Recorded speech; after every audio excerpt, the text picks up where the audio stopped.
Hello बच्चों, welcome to series 3 of the chapter number 1 of exploration class 9th। तो बच्चों start करते हैं, ठीक है। इससे पहले मैंने 2 वीडियोस को अपलोड कर दिया है, ठीक है। अगर देखना है तो जाके देख सकते हो। अब स्टार्ट कर रहे हैं हमारा video number 3rd। So let's see what happen in this video. Okay, so the first thing is thread of curiosity. Checking viral claims on the social media is eating food harmful during eclipse। So basically science की help से हम उन सारे viral claims को justify कर सकते हैं जो शायद से मिथ हैं। जैसे कि क्या बोलता है, uh commonly circulated claim is that food should not be eaten, है ना, food should not be eaten during an eclipse because it become harmful.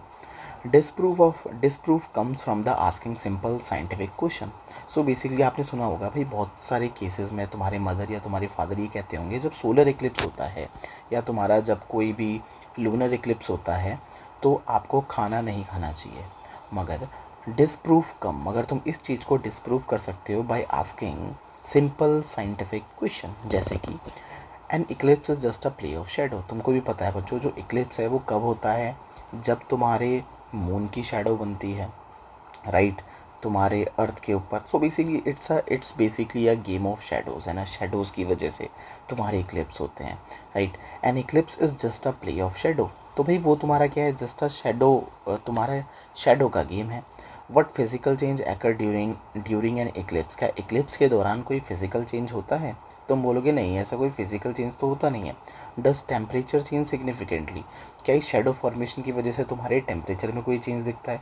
तो तुम बोलोगे नहीं जी, टेम्परेचर में भी कोई सिग्निफिकेंटली चेंज नहीं दिखता, ठीक है। Does food go bad if it is left in the shadow. तो भाई टेम्परेचर में कोई चेंज नहीं आ रहा, फिजिकली कोई चेंज नहीं हो रहा, क्या तुम्हारा फूड ख़राब हो जाएगा? So you can conclude that no physical, no chemical और biological mechanism support such claim. इसीलिए ना ही कोई फिज़िकल, ना ही कोई केमिकल और ना ही कोई बायोलॉजिकल क्लेम इस चीज़ को सपोर्ट करता है कि भाई तुम्हारा इक्लिप्सेस के दौरान फूड क्या हो जाता है, स्पॉइल हो जाता है, ठीक है। So you can ask simple scientific question and you can disprove any viral myth, okay, by the help of science, by the help of exploration. Next क्या बोलता है, as you continue your journey through science in the grade 9 and 10, you will gradually develop habit of thinking that are useful far beyond the classroom। So basically बोलता है भाई, 9th और 10th की journey complete करने के बाद तुम अपनी साइंटिफिक नॉलेज को बुक से बाहर भी लगा सकते हो, अपने इन्वायरमेंट में लगा सकते हो, है ना। तुम अगर बाहर जाओगे, you can use your scientific knowledge to check whether and why this thing is happening, right. A helpful strategy is to first understand the situation. एक हेल्पफुल स्ट्रेटजी ये रह सकती है कि सबसे पहले तुम सिचुएशन को अंडरस्टैंड करो, द सिचुएशन बीइंग स्टडी, ठीक है, जो कि स्टडी, जिसको तुम स्टडी कर रहे हो, ठीक है, या जो स्टडी हो रही है।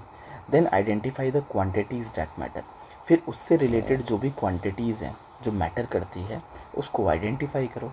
And finally make a rough estimate.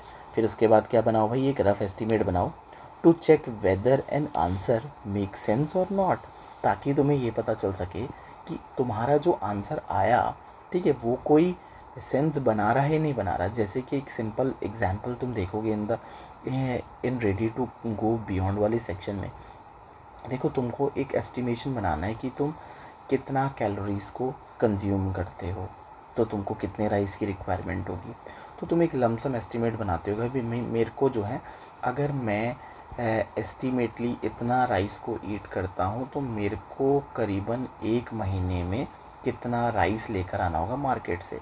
तो सबसे पहले तुम एस्टिमेट बनाते हो, then by the help of calculation तुम उसका आंसर निकालते हो और तुम चेक करते हो भाई, जो मेरा आंसर आया और जो मैंने एस्टिमेट बनाया था वो कितना मैच कर रहा है। अगर वो मैच कर रहा है तो इसका मतलब हम जो सोच रहे हैं वो बिल्कुल सेंसेबल है।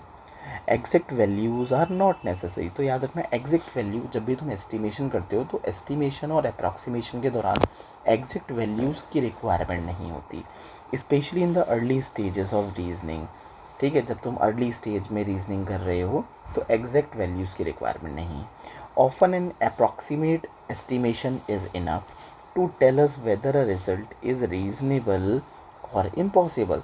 सो एक रफ, हम बोल सकते हैं एक रफ रिज़ल्ट या तुम्हारा एक अप्रॉक्सीमेट एस्टीमेट इनफ होता है ये बताने के लिए कि तुम्हारा रिज़ल्ट रीज़नेबल है कि इम्पॉसिबल है। ठीक है, अगर तुमने कोई भी एस्टिमेशन बनाया, ठीक है, क्या वो लेट्स से मैं बोलता हूँ कि तुम कितना ब्रीथिंग करते हो, ठीक है, पूरे 24 घंटे में, तो तुमने एक रफ़ एस्टिमेशन बनाया कि भाई मैं 10,000 ब्रीथ करता हूँ, है ना। सो बेसिकली मैं कितना लीटर ब्रीथ करता हूँ और मैं कितनी ब्रीथिंग करता हूँ, तो तुमने एक एस्टिमेशन बनाया कि अगर मैं जो है 12 से 15 ब्रीथ कर रहा हूँ 1 मिनट में, ठीक है, तो मेरे को पता है भाई 24 घंटे में मेरे पास टोटल कितने मिनट्स होते हैं, मेरे को पता है 24 × 60, ठीक है, इतने मिनट होंगे। सॉल्व करेंगे तो कितना आएगा, 14400 मिनट।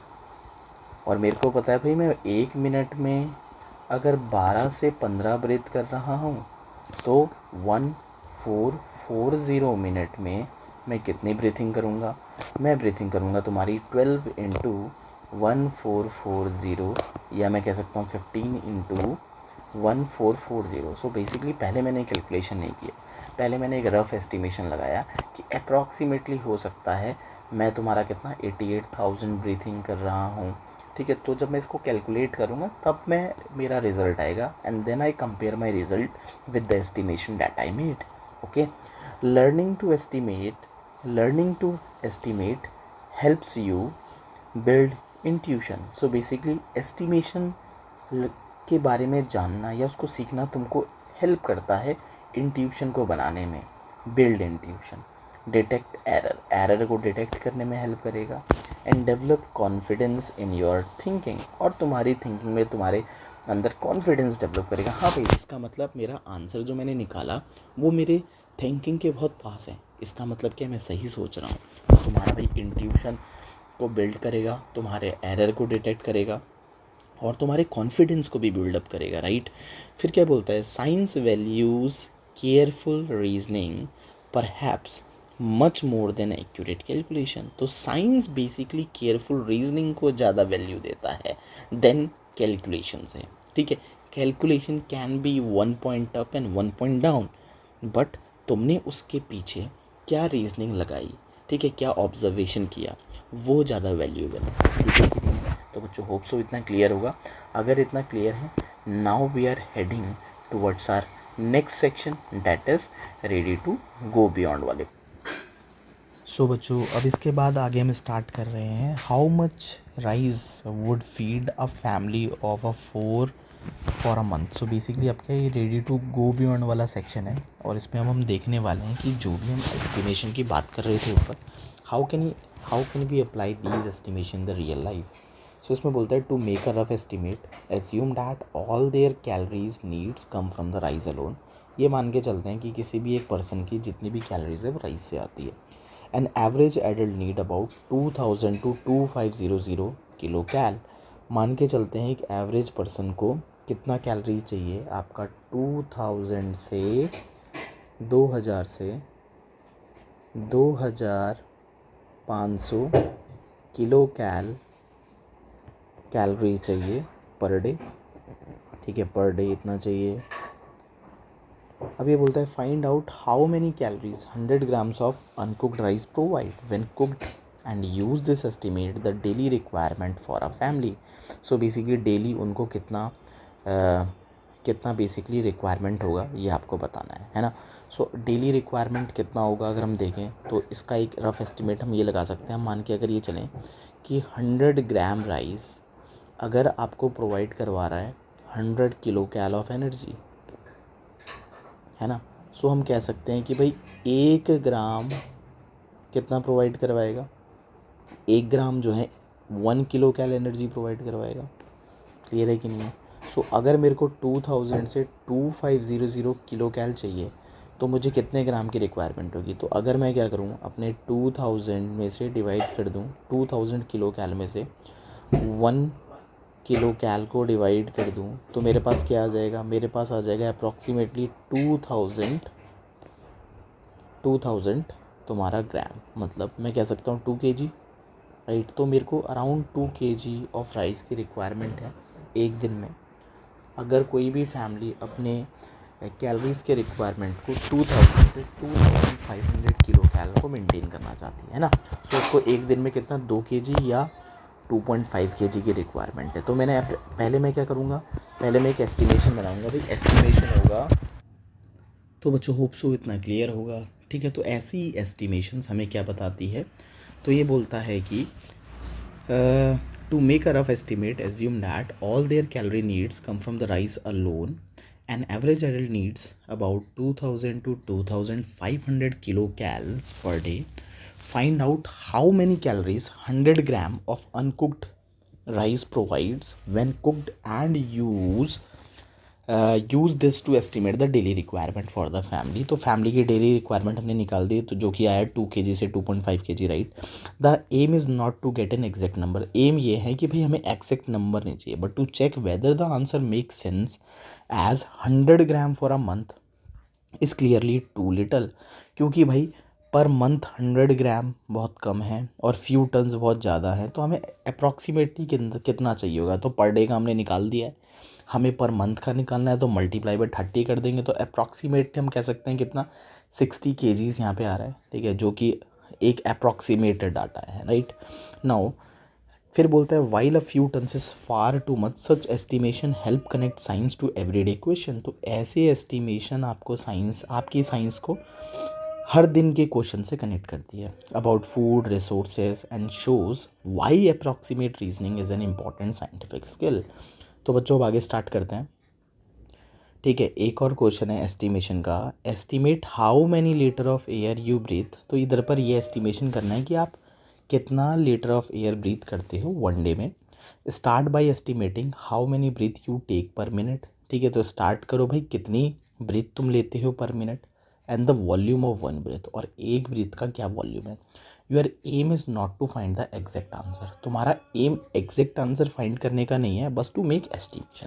तो एस्टिमेशन हमने लगाया, मान लेते हैं कि मैं जो है एक दिन में, ठीक है, मैं जो है 1 मिनट में, 1 मिनट में कितनी ब्रेथ ले रहा हूँ, 12 से 15 ब्रेथ ले रहा हूँ, ठीक है। और मेरे को पता है कि भाई अगर मैं 1 मिनट में 12 से 15 ले रहा हूँ, तो मेरे को पता है मेरे 24 आवर में कितने मिनट्स होते हैं, 24 आवर्स में होते हैं 24 इंटू 60, 1440 मिनट। तो भाई इतने मिनट है मेरे पास एक दिन में टोटल। तो अगर मैं कह सकता हूँ कि अगर मैं 1 मिनट में 12 से 15 ब्रेथ ले रहा हूँ, तो 1440 मिनट में कितनी लूँगा, 12 इंटू 1440 या 15 इंटू 1440, है ना। सो तुम्हारा एक एस्टिमेशन ये निकल के आएगा कि तुम देखोगे कि तुम्हारा जो है अप्रॉक्सीमेटली तुम कितनी कर रहे हो, 18 से 22,000, 18 से 22,000 क्या कर रहे हो, बेसिकली 18 to 22,000 ब्रीथिंग कर रहे हो, ठीक है। नाउ अगर अबाउट 20,000 ब्रेथ अ डे, तो अगर हम अप्रॉक्सीमेट ले दोनों का, तो तुम सोच सकते हो कि तुम एक दिन में 24 आवर में 20,000 ब्रीथिंग कर रहे हो। कितनी बार ब्रीथ कर रहे हो, 20,000 ब्रीथिंग कर रहे हो, right. Now we also need to find the volume of air in one breath. तो भाई ये तो ब्रीथ है, हम इस ब्रीथ में कितना एयर का वॉल्यूम अंदर ले रहे हैं। तो इसको फाइंड करने के लिए हमने क्या किया, हमने देखा one way to estimate this is to think that it takes about 4 to 5 breath to fill a typical rubber party balloon। तो भाई अगर तुम एक टिपिकल पार्टी बलून को फुलाना चाहते हो, तो तुम्हारी कितनी ब्रीथ लगती है, 4 to 5 ब्रेथ। और वो 4 to 5 ब्रेथ में when inflated has a volume of about 2 litre. तो भाई वो इन्फ्लेटेड बलून का वॉल्यूम कितना होता है, 2 लीटर। तो भाई तुमने देखा कि मैं 4 से 5 ब्रीथ कर रहा था, तो 2 लीटर एयर फिल हो रही थी, है ना। तो एक ब्रेथ में कितनी एयर फिल होगी, 2 आउट ऑफ 4 या 2 आउट ऑफ 5 लीटर। तो मैंने ये निकाल दिया भाई एक ब्रेथ का कितना वॉल्यूम है। और मैं पूरे दिन में, अगर मैं पूरे दिन में बात करूँ, तो मैं पूरे दिन में 20,000, कितना 20,000 ब्रीथिंग कर रहा था। और एक ब्रेथ में मैं 2/4 लीटर, या मैं कह सकता हूँ मैं एक ब्रेथ में 2/5 लीटर एयर को कंज्यूम कर रहा हूँ। तो भाई 20,000 ब्रीथ में कितनी एयर को मैं लूँगा? तो मैंने सॉल्व कर दिया, कितना हो जाएगा 4, 5, 20, तो इसका मतलब आ गया अप्रॉक्सीमेटली 10,000 लीटर, है ना, अप्रॉक्सीमेटली 10,000 लीटर। इसके अकॉर्डिंग देखोगे तो कितना आएगा 4,000 अप्रॉक्सीमेटली 8,000 लीटर। तो मैं कह सकता हूँ मैं अप्रॉक्सीमेटली 8,000 से, ठीक है, 10,000 लीटर एयर को लेता हूँ। तो क्या बोला, will give about 8640 liter, which for estimation purpose is reasonably close to our earlier estimate, that is 10,000 liters. Naturally we would get extremely tired very quickly after blowing balloon non-stop, unlike normal restful breathing. मगर अगर तुम देखोगे भाई, इसको करने के लिए हमने ओनली क्या करा, एक बार ही बलून को फिल करना है, बार बार नहीं करना, ठीक है। तो एक बार करोगे, तुमको पता है तुम पूरे दिन में 20,000 ब्रीथिंग कर रहे हो, तो तुम्हारा पूरा डाटा निकल के आ जाएगा, ठीक है, जो कि बहुत टायरिंग प्रोसेस हो जाता है, राइट नाउ। अब इसके बाद जो है फटाफट से इस वाले पॉइंट को भी कवर ना बच्चों। इस वाले पोर्शन में क्या बोला गया, after grade 10 if you decide to study science, भाई 10th क्लास के बाद अगर तुम साइंस पढ़ना चाहते हो, it will be divided into branches like physics, chemistry, biology and earth sciences. 4 part में डिवाइड्स होती है। And even in grade 9 and 10 the chapters you will focus on some of these area. तो भाई कुछ chapters तुम इसमें देखोगे, बहुत सारे चैप्टर्स देखोगे जो कि इन एरिया से एसोसिएटेड होंगे, ठीक है। We highlighted some of the exciting things you may learn about in the next level of boxes. So basically बोला गया है कि हमने कुछ चीज़ों को हाईलाइट किया है इस बुक में, ठीक है, in the form of boxes, जो तुम्हारी लर्निंग को एक नेक्स्ट लेवल में ले जाएंगे और तुमको और भी ज़्यादा एक्साइटेड बनाएंगे।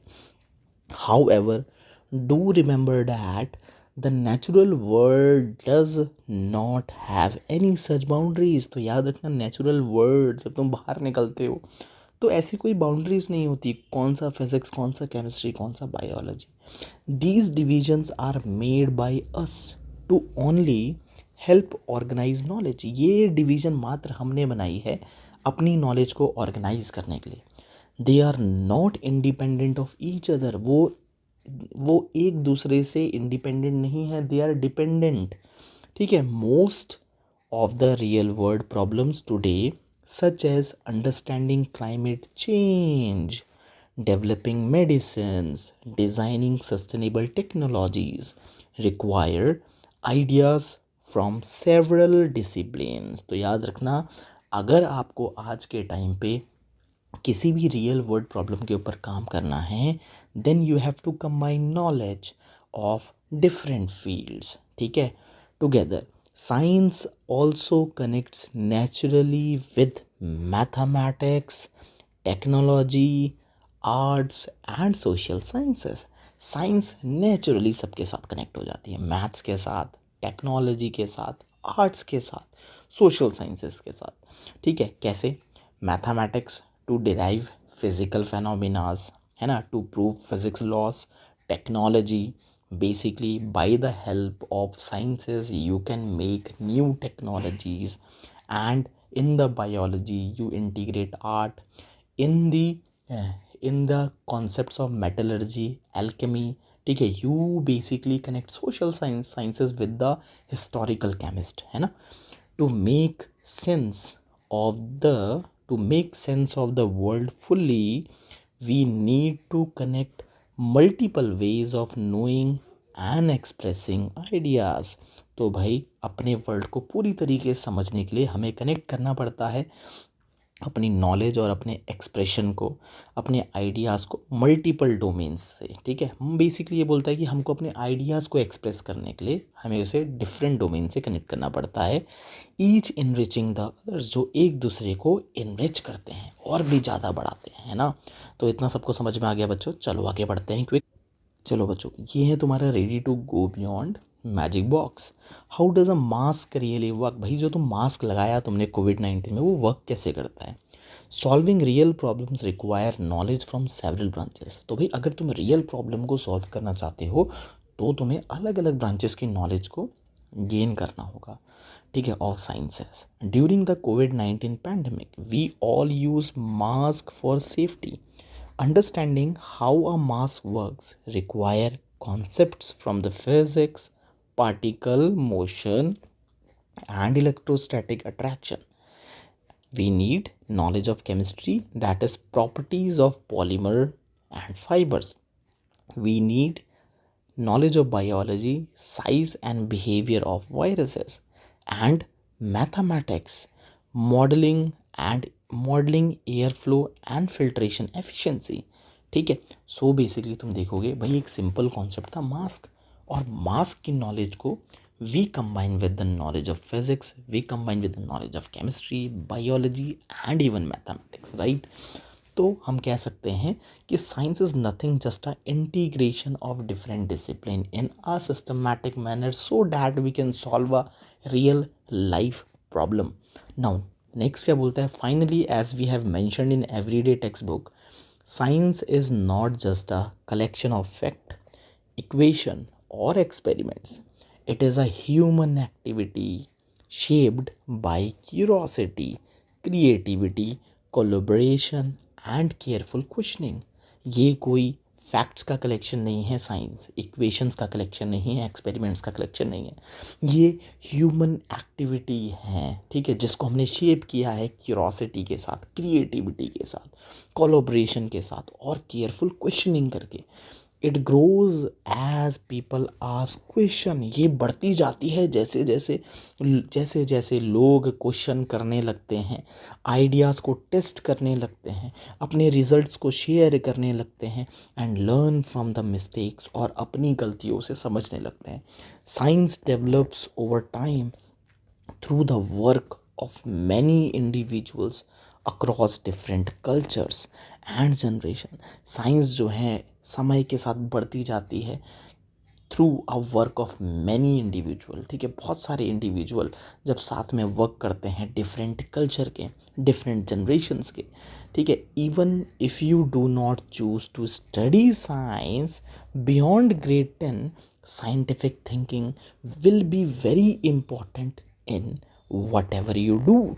ऑल्दो अगर तुम क्लास 10th के बाद साइंस को चूज़ नहीं भी करोगे तब भी तुम्हारे अंदर साइंटिफिक थिंकिंग यूज़ करने में हर जगह अप्लाई होगी, scientific thinking which is very important. तुम कुछ भी करो आगे जाके, है ना, उधर पर साइंटिफिक थिंकिंग का यूज़ होना ही है। It helps you understand the technology that surrounds you. भाई वो तुम्हारे अब तुम्हारे इन्वायरमेंट, तुम्हारे सराउंडिंग में होने वाली टेक्नोलॉजी को तुमको समझने में हेल्प करेगा and helps you evaluate information critically, और तुमको तुम्हारी इंफॉर्मेशन को क्रिटिकली इवेल्युएट करने में हेल्प करेगा।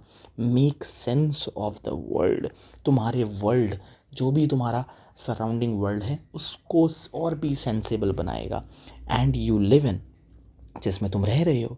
As you begin this stage of exploration, science invites you not only to learn. तो साइंस आपको इनवाइट कर रहा है मात्र लर्न करने के लिए नहीं about the world, but also to learn how we are trying to understand it also, कि भाई हम इसको कैसे समझें, ठीक है। Embark on your journey of discovery, और तुमको एक डिस्कवरी की जर्नी की तरफ लेकर जा रही है। Looking carefully through the magnifying glass, जिसमें तुम बहुत प्रॉपर तरीके से मैग्नीफाइंग ग्लास की हेल्प से देखोगे of the evidences and guided by the compass of curiosity, और तुम्हारे क्यूरोसिटी के, तुम्हारे कंपस जो तुमको गाइड कर रहा है, तुम्हारी क्यूरोसिटी को एक पर्टिकुलर लोकेशन की तरफ लेकर जा रहा है। सो बच्चों, ये चैप्टर बोलता है happy exploration of the further topic that you going to cover in this chapter. So बच्चों, आज ये चैप्टर पूरी तरीके से कंप्लीट हो चुका है। And if you like the video, so like and subscribe to our channel VP Educator. Thank you.